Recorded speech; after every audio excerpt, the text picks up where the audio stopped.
Hi friends, కొత్తగా మన channel చూస్తున్నట్లయితే please subscribe to watch the video and press the bell icon. Let's start the video. Prithviraj Sukumaran dream project The Goat Life ఎలా ఉందనేది ఇప్పుడు రివ్యూలో చూద్దాం. కథ విషయంలోకి వెళ్తే నజీబ్ అలియాస్ పృథ్వీరాజ్ సుకుమారన్ ఊర్లో ఇసుక పని చేస్తూ కుటుంబాన్ని పోషిస్తుంటాడు. భార్య సైను అలియాస్ అమలాపాల్ గర్భవతిగా ఉంటుంది. పుట్టబోయే బిడ్డకు మంచి భవిష్యత్తు ఇవ్వాలని, అలాగే సొంత ఇంటిని కట్టుకోవాలనే ఉద్దేశంతో సౌదీ వెళ్లాలనుకుంటాడు నజీబ్. అక్కడ భారీగా డబ్బు సంపాదించి ఫ్యామిలీని సంతోషంగా చూసుకోవాలనుకుంటాడు. ఇంటిని తాకట్టు పెట్టి 30,000 అప్పు తెచ్చి మరీ సౌదీకి వెళ్తాడు. అతనితో పాటు అకీం అలియాస్ కేఆర్ గోకుల్ కూడా వెళ్తాడు. వీరిద్దరిని ఏజెంట్ మోసం చేస్తాడు. సౌదీకి వెళ్లిన తర్వాత వీరికి ఎవరు ఉద్యోగం చూపించరు. అక్కడ కఫీల్ చేతిలో ఇరుక్కుంటారు. అతను వీరిద్దరిని బలవంతంగా తీసుకెళ్లి వేరువేరు చోట్ల పనులు పెడతాడు. నజీబ్ని ఎడారిలో గొర్రెలు, మేకలు, ఒంటెలు కాసే పనులు పెడతారు.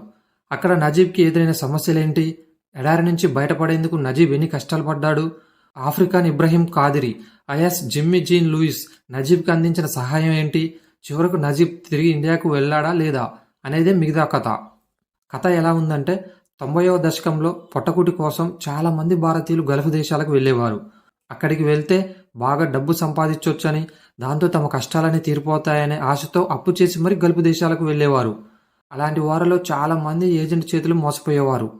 మంచి ఉద్యోగం ఇప్పిస్తామంటూ భారీగా డబ్బులు వసూలు చేసి అక్కడికి వెళ్ళిన తర్వాత రెస్పాండ్ అయ్యేవారు కాదు. మళ్ళీ తిరిగి ఇండియాకు వచ్చే స్తోమత లేక చాలామంది అక్కడ యాచకులుగా, గొర్రెలు, ఒంటెల కాపరిగా పనిచేసేవారు. కొంతమంది అయితే అక్కడే చనిపోయేవారు కూడా. అలా ఏజెంట్ చేతిలో మోసపోయిన ఓ వ్యక్తి కథే ది గోట్ లైఫ్. చదువు, అవగాహన లేకుండా ఏజెంట్ చేతిలో మోసపోయి దొంగ వీసాలపై గల్ఫ్ దేశాలకు వెళ్లేవారి జీవితాలు ఎలా ఉంటాయి, అక్కడ వారు పడే కష్టాలేంటి అనేవి కళ్ళకు కట్టినట్లు చూపించాడు దర్శకుడు బ్లెస్సీ. ఇది వాస్తవంగా జరిగిన కథే. 90వ దశకంలో కేరళకు చెందిన నజీబ్ అనే వ్యక్తి జీవనోపాధి కోసం గల్ఫ్ దేశాలకు వెళ్లి చాలా కష్టాలు పడతాడు. నజీబ్ ఎడారిలో సాగించిన ప్రయాణంలో ఎదుర్కొన్న కష్టాలను వివరిస్తూ ప్రముఖ రచయిత బెన్యామిన్ గోడ్డేస్ అనే పుస్తకాన్ని రాశారు.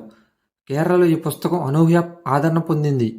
ఆ పుస్తకం ఆధారంగానే దర్శకుడు బ్లెస్సీ ఈ చిత్రాన్ని రూపొందించాడు. పుస్తకంలోని ప్రతి అక్షరానికి తెర రూపం ఇచ్చాడు దర్శకుడు. సినిమా చూస్తున్నంతసేపు మనసులో ఏదో తెలియని బాధ కలుగుతుంది. ప్రధాన పాత్రకు ఎదురయ్యే సమస్యలు చూసి తట్టుకోలేం. అయ్యో ఇంకెంతసేపు ఈ వేదన అనే ఫీలింగ్ కలుగుతుంది. ఓ సాధారణ ప్రేక్షకుడు కోరుకునే ఎంటర్టైన్మెంట్ ఈ చిత్రంలో ఉండదు. కానీ హీరో పాత్ర కనెక్ట్ అయితే మాత్రం సీట్ల నుంచి కదలరు. హీరో ఏజెంట్ చేతిలో మోసపోయి సౌదీలో బానిసగా మారే సీన్తో కథ ప్రారంభమవుతుంది. ఆ తర్వాత హీరో గతాన్ని, వర్తమానాన్ని చూపిస్తూ కథనాన్ని ముందుకు నడిపించాడు. అద్భుతమైన స్క్రీన్ ప్లేతో కథనాన్ని ఆసక్తికరంగా మలిచాడు. ఫస్ట్ హాఫ్లో కొన్ని సీన్లు ప్రేక్షకుల మనసును మెలిపెట్టేస్తుంది. ఎడారిలో నీళ్ల కోసం అతను పడే బాధను చూపిస్తూనే వెంటనే గతంలో నది ఒడ్డున అతను ఎలా బతికాడనేది చూపించారు. ఈ రెండింటిని పోలుస్తూ ప్రేక్షకులను ఎమోషనల్కు గురిచేశాడు. గొర్రెల మందతో కలిసి హీరో నీళ్లు తాగే సీన్ పెట్టి గల్ఫ్కు వెళ్లిన తర్వాత అతని పరిస్థితి కూడా ఒక గొర్రెలాగే అయిందని చెప్పే ప్రయత్నం చేశాడు. అద్దంలో తన ముఖం తాను చూసుకొని హీరో పడే బాధను చూస్తుంటే మన గుండె బరువెక్కుతుంది. ఇలాంటి ఎమోషనల్ సీన్స్ ఫస్ట్ హాఫ్లో చాలానే ఉంటాయి. ఇక సెకండ్ హాఫ్లో కథ కాస్త సాగదీతగా అనిపిస్తుంది. ఎడారి నుంచి బయటపడేందుకు మరో ఇద్దరితో కలిసి హీరో చేసే ప్రయత్నాలు, ఈ క్రమంలో వారికి ఎదురైన కష్టాల నేపథ్యంలో సెకండ్ హాఫ్ సాగుతుంది. దర్శకుడు ప్రతి విషయాన్ని డీటెయిల్గా చెప్పే ప్రయత్నం చేశాడు. సెకండ్ హాఫ్లో వచ్చే కొన్ని సన్నివేశాలు కన్నీళ్లను తెప్పిస్తాయి. ముగింపు ఆకట్టుకుంటుంది. అయితే ఈ కథ అందరికీ నచ్చకపోవచ్చు, నిడివి కూడా ఇబ్బంది పెట్టవచ్చు. కానీ హీరో క్యారెక్టర్ కనెక్ట్ అయ్యి చూసే వాళ్ళకి మాత్రం ది గోట్ లైఫ్ అద్భుతమైన సినిమా అని చెప్పుకోవచ్చు. ఇక పెర్ఫార్మెన్స్ విషయానికి వస్తే ఈ సినిమాకు ప్రధాన బలం పృథ్వీరాజ్ సుకుమారన్ నటన. నజీబ్ పాత్రలో ఆయన ఒదిగిపోయాడని చెప్పుకోవచ్చు. ఈ సినిమా కోసం పృథ్వీరాజ్ పడిన కష్టం అంతా తెరపై కనిపించింది. నటనపై ఎంతో ప్యాషన్ ఉంటే తప్ప ఇలాంటి పాత్రలు చేయలేరు. పృథ్వీరాజ్ నట జీవితంలో ది గోట్ లైఫ్ ఖచ్చితంగా ఒక బెంచ్ మార్క్ మూవీ అని చెప్పవచ్చు. కాదిరి పాత్రకు జిమ్మీ జీన్ లూయిస్ న్యాయం చేశాడని చెప్పుకోవచ్చు. అమలాపాల్ పాత్ర నిడివి తక్కువ అయినా ఉన్నందులో చాలా చక్కగా నటించిందని చెప్పుకోవచ్చు. హీరో, హీరోయిన్ల ఆన్ స్క్రీన్ కెమిస్ట్రీ బాగుంది. మిగిలిన నటీనటులు తమ తమ పాత్రల పరిధి మేర చక్కగా నటించారు. టెక్నికల్గా సినిమా చాలా బాగుంది. ఏఆర్ రెహమాన్ సంగీతం కూడా సినిమాకు చాలా ప్లస్ అయిందని చెప్పుకోవచ్చు. తనదైన బీజియంతో కొన్ని సీన్లకు ప్రాణం పూశాడు. పాటలు కథకు అనుగుణంగా సాగుతాయి. సినిమాటోగ్రఫీ చాలా అద్భుతంగా ఉంది. ఎడిటింగ్ బాగుంది. నిర్మాణ విలువలు సినిమా స్థాయికి తగ్గట్టుగా ఉన్నాయి.